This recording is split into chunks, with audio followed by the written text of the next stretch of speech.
TV Artilheiro. Rafael, boa noite. Lineker Beyond, canal Mário Coelho Vasco. Mais uma derrota desastrosa.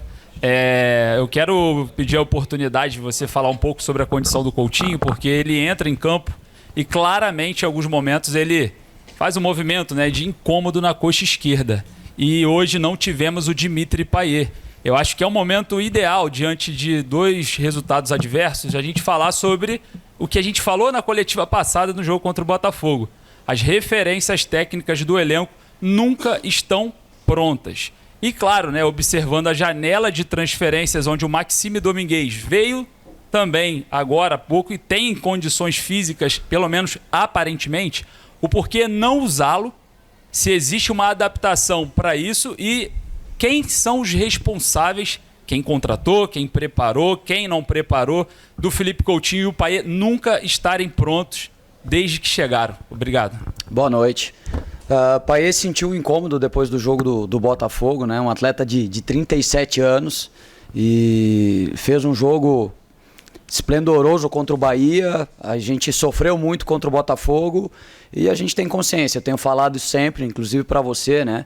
Que os dois atletas a gente tem que ter uma atenção diferente com eles, né? Então o Coutinho sentiu aquela sequência que a gente teve ali entre semifinal de Copa do Brasil, 2 jogos na chuva, e hoje ele tinha uma carga reduzida e é um jogador diferente.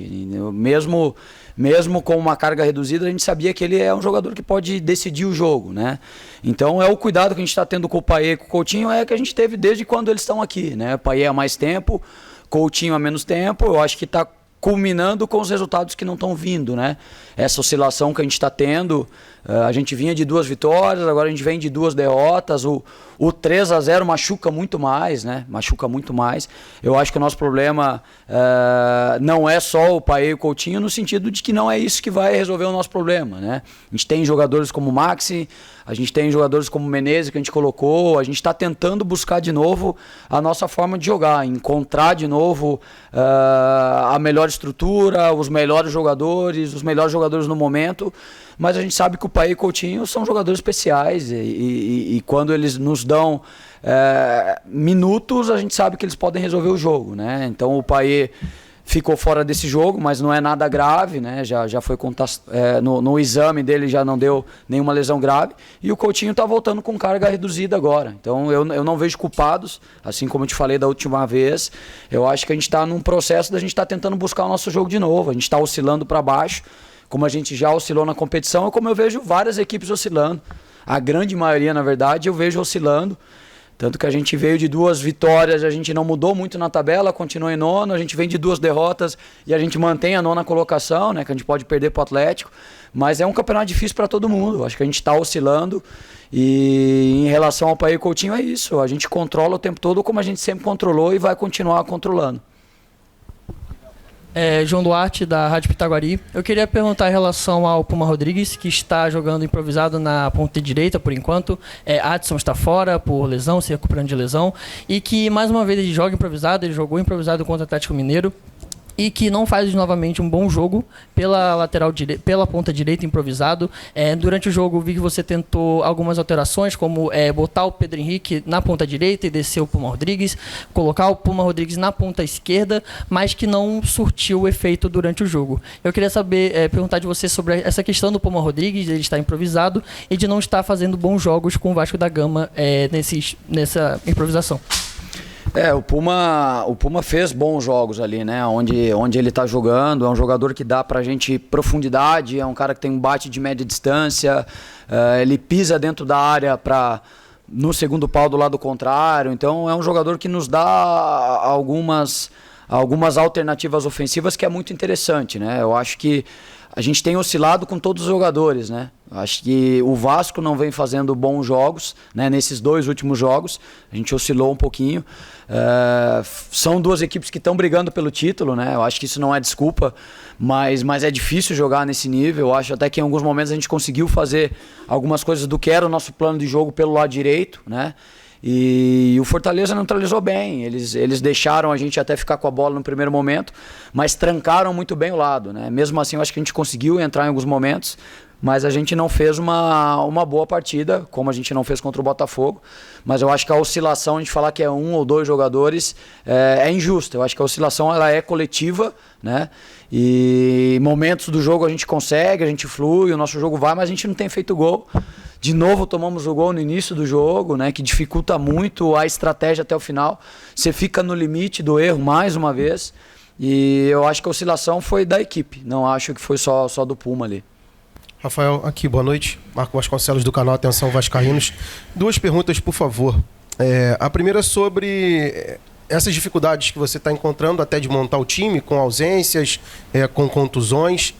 E em cima disso eu te pergunto, de repente não era o momento até de tentar uma troca de esquema?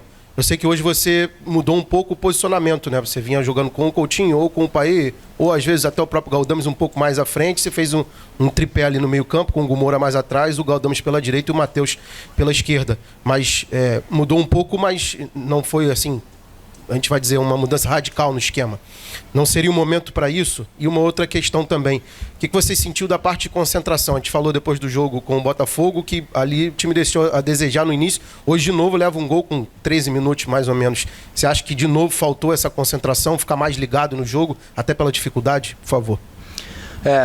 Do quesito concentração, eu acho que hoje a gente já conseguiu entrar mais. A gente sabia que era importante a gente dar uma resposta.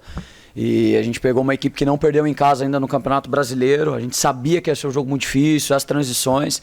E eu acho que a gente entrou mais concentrado, né? Eu acho que o gol a gente tomou em uma transição, que a gente sabia que era muito forte. E eu acho que a gente conseguiu ficar com a bola, não conseguiu ter as oportunidades tão claras como gostaríamos no primeiro tempo.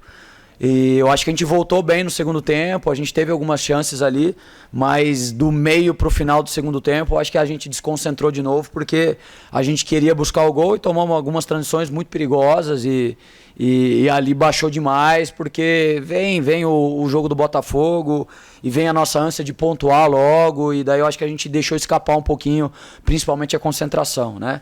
A respeito da estrutura, acho que sim, que é importante a gente pensar agora, a gente até falou no vestiário, é um momento que a gente tem que mudar alguma coisa para a gente tentar buscar, né? A gente está tentando manter a estrutura e mudar alguns jogadores, mudar o tripé do meio, tentando buscar alguma coisa que fez a gente chegar onde a gente está hoje na primeira página do campeonato por muitas rodadas, né? Então a gente fez por merecer estar, né? Só que agora a gente tem 5 jogos que são muito importantes, a gente não pode deixar escapar uma competição sul-americana e a gente precisa, essa pausa da data FIFA ela vai ser boa para a gente tentar buscar alguma coisa para mudar. Já temos um jogo difícil contra o Inter, né? Acho que é a maior sequência invicta do Campeonato Brasileiro. Acho que é a equipe que está menos oscilando na competição é o Inter. Então vai ser mais o 3º jogo do nível muito difícil, mas a gente precisa buscar alguma alternativa para fazer as coisas acontecerem, principalmente nos pontos. A gente precisa começar a pontuar de novo, né? 2 jogos a gente já fica muito incomodado e a gente tem que perceber. Aí a gente vai ter um período maior para a gente buscar perceber o que a gente pode fazer para a gente fazer um bom jogo contra o Inter em casa, né? Que é muito forte. E a gente vai tentar buscar aí o que a gente tem que fazer, se é na estrutura, se são nos jogadores, mas a gente vai tentar buscar alguma coisa para fazer um bom jogo contra o Inter. Paiva, Lucas de Sena da TV Globo. Não sei se você já conseguiu conversar com seus jogadores, mas o que acontece que não vou nem dizer do começo do jogo, mas geralmente o Vasco tem tomado os gols em erros individuais. Hoje no primeiro tempo o Piton ali perdeu a bola, depois no segundo tempo o PH perdeu a bola também. O que acontece com esses erros para esses erros individuais? E como você, até o dia 21, vai pensar em resolver esse problema do meio-campo que não tem criado tantas oportunidades? Hoje o Payet, o Verratti mesmo, saiu bastante indignado de campo e ele não teve nenhuma oportunidade clara de gol hoje. Eu acho que os erros individuais, quando sai um gol, é muito fácil a gente julgar um jogador ou outro jogador, né? Eu acho que a gente está tentando buscar coletivamente criar mais situações de gol. A gente sabe que o Verratti é um jogador que necessita de bola aérea, né? Mas já passando 33 rodadas, todo mundo se estuda muito, a gente percebe o quanto ele é marcado dentro da área, a gente tem tentado buscar alternativas, né? para a gente não necessitar só do Verratti para fazer o gol, né? Eu acho que a gente precisa de mais coletivamente se a gente quer vencer os jogos, né? E a gente está tentando. Quanto aos erros individuais, eles acontecem e eles ficam mais escancarados quando sai um gol, né? Mas eu acho que a gente tem que melhorar em todos os aspectos, né? Não é só individual, é ter um pouco mais de equilíbrio defensivo, né? Desde quando eu cheguei, a gente estava com saldo de gol positivo, acho que a gente ainda mantém, né? Mas nos incomoda demais os gols que a gente está tomando, porque eu acho que quando a gente melhorou na tabela, quando a gente conseguiu evoluir, foi quando a gente se equilibrou defensivamente. E a gente está voltando a errar muito defensivamente. Então a gente tem consciência disso, a gente precisa organizar isso rapidamente. Rafael, Thiago Saboia, do Portal Futebol Cearense, boa noite. Você acabou de falar sobre o saldo de gols do Vasco, né? Eu até ia fazer outra pergunta, mas o Vasco hoje ele tem um dos piores saldos de gols do Campeonato Brasileiro. Pior do que o dele, apenas os 3 últimos do campeonato, né? E eu queria que você falasse como o Vasco pode voltar a atingir essa consistência defensiva. E também eu queria que você falasse sobre a dificuldade de jogar contra o Fortaleza aqui na Arena Castelão. Bom, sobre a dificuldade a gente sabia que era enorme, né? O nosso 4º jogo contra o Fortaleza, né? Todos os jogos foram extremamente competitivos e difíceis, né? E a gente sabia que eles têm uma motivação que é ainda brigar pelo título, né? Ainda mais com o empate do Botafogo hoje, a gente sabia que uma vitória eles iam reduzir e eles iam buscar essa vitória a todo custo, né? E a gente sabia que ia ser muito difícil, a gente tinha total consciência. A respeito do saldo de gols, nos incomoda muito, né? Porque a gente tinha conseguido equilibrar muito isso. A gente sabia que a gente precisava equilibrar defensivamente para a gente conseguir competir mais. E eu acho que a gente equilibrou, mas a gente tem ganhado jogos com 1 gol, 2 gols de diferença e tem perdido principalmente esses 2 últimos, que saiu muito do nosso controle, né? Não é comum e nem deve ser a gente perder com 3 gols, né? Só aí são 6 gols, né? A gente precisa voltar a estar equilibrado, a gente tem total consciência disso, precisamos voltar a equilibrar a nossa equipe defensivamente para a gente ser mais forte e para a gente tentar buscar os pontos lá nesses 5 jogos que faltam. Obrigado, Rafael. Boa noite, pessoal. Obrigado, gente. TV Artilheiro.